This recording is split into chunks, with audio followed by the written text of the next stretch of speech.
Kasus penyiraman air keras ke aktivis Kontras Polda Metro Jaya mengungkap wajah dua eksekutor. Sementara dari Puspom TNI sudah menahan 4 prajurit TNI yang diduga terlibat dalam kasus ini. Selengkapnya kita ulas malam hari ini bersama mantan Kepala Bais TNI Soleman Ponto.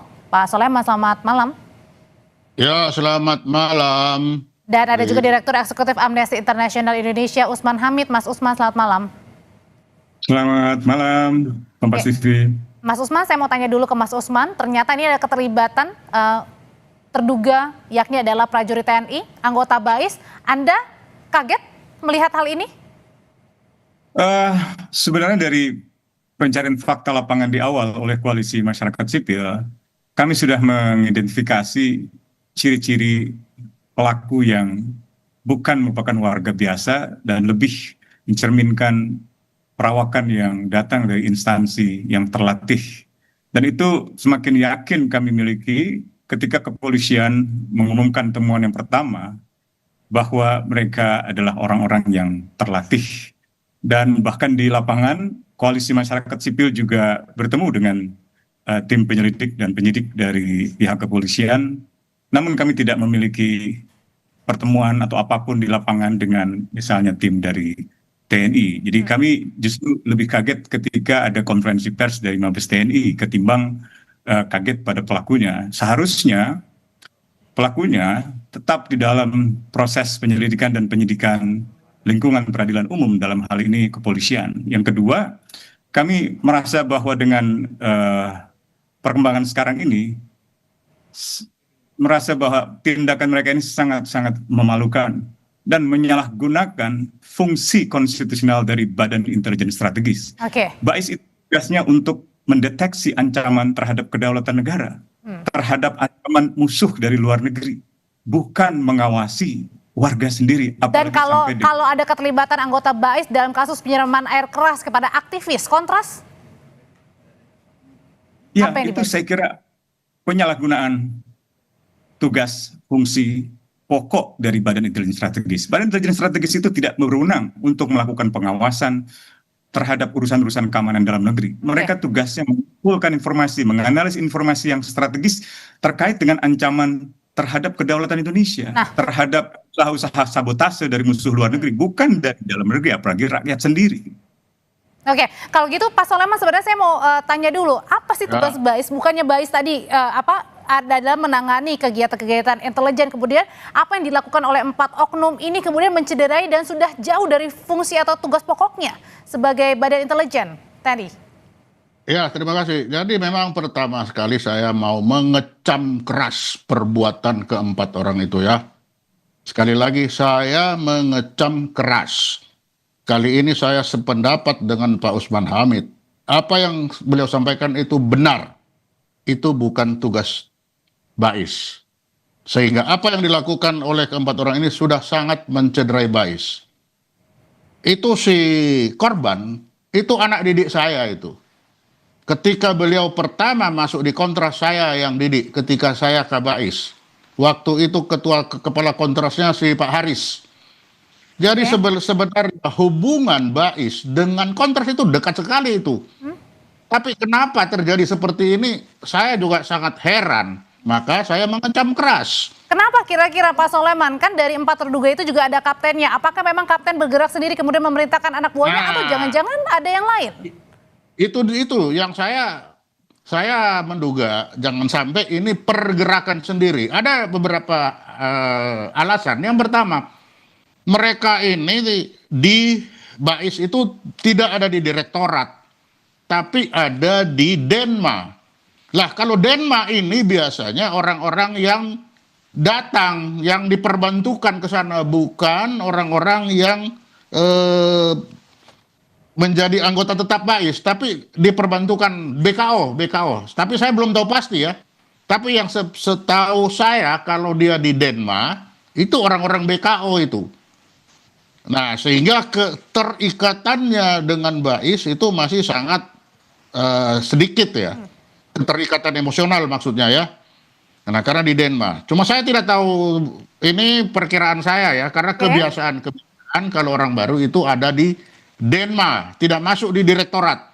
Kalau Bais yang betul-betul memang dididik, diterima itu ada di direktorat A, B, C, D, E dan lain-lain. Tapi Tapi kalau ini, salah satunya kan terdugannya ini juga adalah kapten. iya, mau kapten, letu, sersan segala macam itu kalau dia masuk di Denma itu BKO biasanya, orang-orang yang diperbantukan, Oke. bukan yang anggota tetap di Bais. Oke. Nah, kalau Ya. gitu berarti Mas Usman menduganya kalau tadi dibilang Pak Soleman itu adalah BKO, artinya yang bukan anggota tetap di Bais. Kalau gitu siapa yang bisa kemudian berani menyuruh dan kemudian dilakukan oleh anak buahnya? Ya, saya kira tidak mungkin seorang kapten, letnan bergerak sendiri. Tidak mungkin. Setidaknya ia pasti diketahui oleh misalnya dan Denmanya. Jadi harus diperiksa komandan Denmanya, baik itu yang berpangkat kolonel maupun juga yang lebih tinggi dari itu.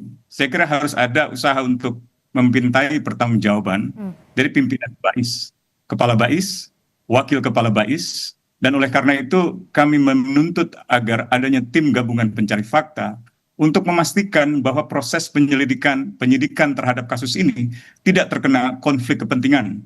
Katakanlah di tingkat kepolisian, sebenarnya kami sangat berharap proses ini dilanjutkan oleh pihak kepolisian, karena kepolisianlah yang banyak memperoleh bukti-bukti. Kalau kita lihat konferensi persnya, bukti-bukti pendukung yang diperlihatkan oleh pihak kepolisian, baik itu petunjuk awal melalui CCTV yang jumlahnya 8 lebih, maupun melalui kamera-kamera etle, dan juga hasil-hasil penelusuran seldam atau komunikasi yang mereka matikan setelah peristiwa kejadian itu. Jadi sebenarnya bukti-bukti yang ada di pihak kepolisian itu sangat mendukung proses penyelidikan ini bisa berjalan lebih objektif. Sementara konferensi pers yang dilakukan oleh Danpuspom pada hari ini hampir bisa dikatakan kosong. Tidak jelas kapan proses penyelidikan itu dimulai. Meskipun sudah disebutkan inisial 4 nama itu. Itu setelah ditanyakan wartawan. Oke. Dan tidak ada penjelasan apa yang mereka perbuat. Bahkan Danpuspom tidak bisa menjelaskan siapa berbuat apa terhadap siapa, kapan, di mana, siapa yang memerintahkan, siapa yang turut serta melakukan. Tidak ada juga bukti-bukti yang diperlihatkan kepada wartawan di dalam konferensi pers itu. Dugaan saya, dalam hari-hari ke depan, pihak Mabes TNI, khususnya Danpuspom, akan meminta berkas-berkas bukti yang ada di pihak kepolisian.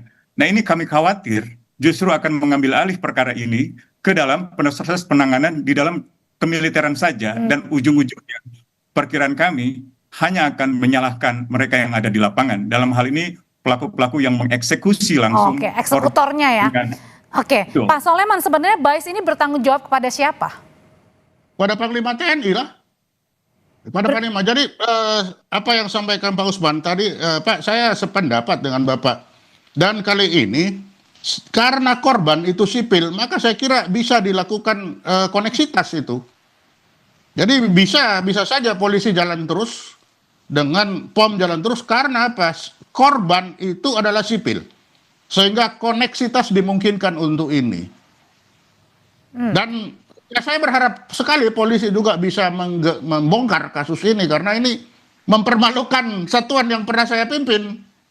Jadi bagi saya yang bekas pemimpin ini, saya berharap polisi bisa membantu ini dengan tadi koneksitas supaya membantu POM. Karena Artinya POM bisa tidak berjalan bersamaan tanpa saling mengintervensi. Betul. Nanti kan ketemu di kejaksaan, koneksitas itu bisa itu. Pak Soleman, tapi yang ketika tadi Pak Soleman bilang bertanggung jawab kepada atasannya, yakni Panglima TNI, apakah kemudian juga perlu diketahui atau setiap kali gerak-gerik dilakukan oleh Bais ini perlu diketahui juga oleh Panglima TNI, atau seperti apa sebenarnya? Oh iya, Bais itu kan atas perintah Panglima TNI. Jadi setiap pergerakan harus 100% di bawah pengetahuan Panglima TNI. Kalau yang ini kan sudah menyimpang, tapi. Nah itu dia, makanya sekarang bagaimana POM ini harus bisa membongkar sejauh mana ini rantai komando ke atas. Di Bais sendiri, di dalamnya siapa, kalau operasi itu siapa yang mimpin operasinya, siapa perintahnya, siapa ke atas. Kan ada rantai komando, nah itu bisa dicari apakah dia ini sendiri, tapi ya ada kalanya di intelijen itu kan kompartementasi, begitu anak buah salah, oh ya udah itu urusannya dia, saya enggak suruh. Nah itu biasanya begitu. Kan berangkat tugas dianggap mati, hilang tidak dicari, kalah dicaci maki, menang tidak dipuji, ya itu nasibnya. Jadi kalau sekarang seperti ini, ya memang harus dicari. Saya sependapat dengan Pak Usman, dicari. Tapi Dan kalau secara struktural tadi bisa dijalankan dengan koneksitas. Saya kira bisa itu. tapi tadi ragu dibilang Mas Usman, belum, jangan-jangan nanti berhenti kepada eksekutornya aja Pak Soleman? Nah itu tadi itu kan kalau dijalankan hanya POM sendiri. Kalau POM sendiri kan tidak banyak, tapi kalau koneksitas ini kan bisa saling mendukung. Kalau saling mendukung, nanti peradilannya mana? Karena yang nanti yang dirugikan terbanyak siapa sekarang? Sipil kan? Maka dia bisa pengadilan koneksitas di peradilan umum. Itu Oke, bisa. kalau dari Mas Usman, Nanti hakimnya itu 2 sipil, 1 militer. Gitu. adakah, Bisa. apakah Anda juga sependapat dengan hal itu, lebih baik dibuka ke peradilan umum saja supaya bisa tahu siapa-siapa yang memerintahkan begitu, Mas Usman? Iya, tentu saja kami ingin perkara ini dibawa ke pengadilan umum. Pertama, tindak pidana yang dilakukan adalah tindak pidana umum, bukan pelanggaran hukum pidana militer. Di dalam pasal 65 Undang-Undang TNI, di dalam pasal 7 TAP MPR nomor 7 maksud saya, tentang fungsi TNI dan Polri, ditegaskan bahwa anggota TNI yang melakukan pelanggaran hukum pidana umum tunduk pada jurisdiksi peradilan umum.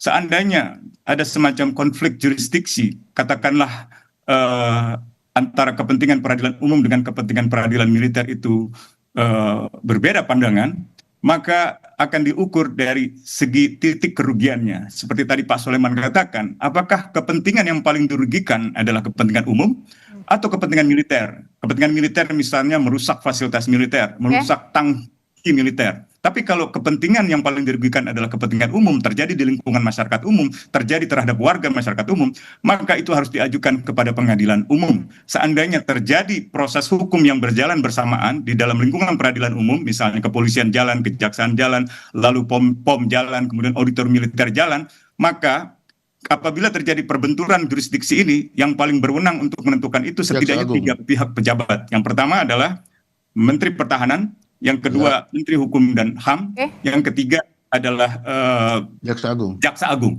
Dan apabila terjadi pandangan yang berbeda antara ketiga pejabat ini, yang paling berwenang menentukan adalah Jaksa Agung sebagai otoritas hukum penyelidikan yang tertinggi.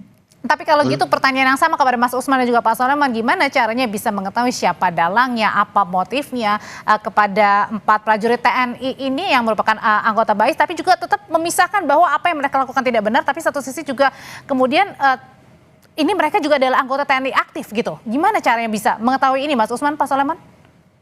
Presiden memberi jaminan penuh kepada Kapolri untuk melanjutkan proses penyelidikan dan penyidikan ini selanjutnya. Yang kedua, Mabes TNI menyerahkan semua para pelaku itu kepada pihak kepolisian untuk kemudian disidik lebih jauh, untuk ditelusuri lebih jauh siapa yang memberi perintah, siapa yang memberi inisiatif atas peristiwa ini. Dan dengan cara itu, maka kita bisa mengetahui fakta-fakta kebenaran itu selengkap-lengkapnya. Apabila itu tidak memungkinkan, setidak-tidaknya Presiden atau DPR misalnya membentuk tim gabungan pencari fakta. Dalam kasus pembunuhan Munir, Presiden membentuk tim pencari fakta. Dalam kasus yang sama, panitia khusus dibentuk di DPR dalam bentuk tim gabungan pencari fakta antara Komisi 1 yang membidangi masalah kemiliteran, pertahanan, dan luar negeri, dan Komisi 3 yang membidangi masalah hukum dan keamanan. Jadi tim pencari faktanya, kalau itu ingin dibentuk, harus ada 2. Yang pertama dibentuk oleh Presiden, dan yang kedua dibentuk oleh Komisi 3 dan Komisi 1 DPR RI, atau Komisi 3, Komisi 13, dan Komisi 1 DPR RI. Pak Soleman. Dengan melibatkan partisipasi masyarakat sipil dan melibatkan para ahli yang independen, yang punya integritas moral yang tinggi. Oke, Pak Soleman. Ya betul. Jadi itu yang saya bilang tadi, yang paling dekat itu bentuklah tim koneksitas. Berdasar dari tim koneksitas ini baru dia bisa bekerja kemana-mana. Kalau hanya POM kan sendirian. Padahal datanya ada di polisi. Tapi kalau sudah dibentuk tim koneksitas, dua-dua bisa berjalan bersamaan. Sehingga akan ada cross check. Mana yang benar, mana. Saya kira ini sudah tidak bisa main-main.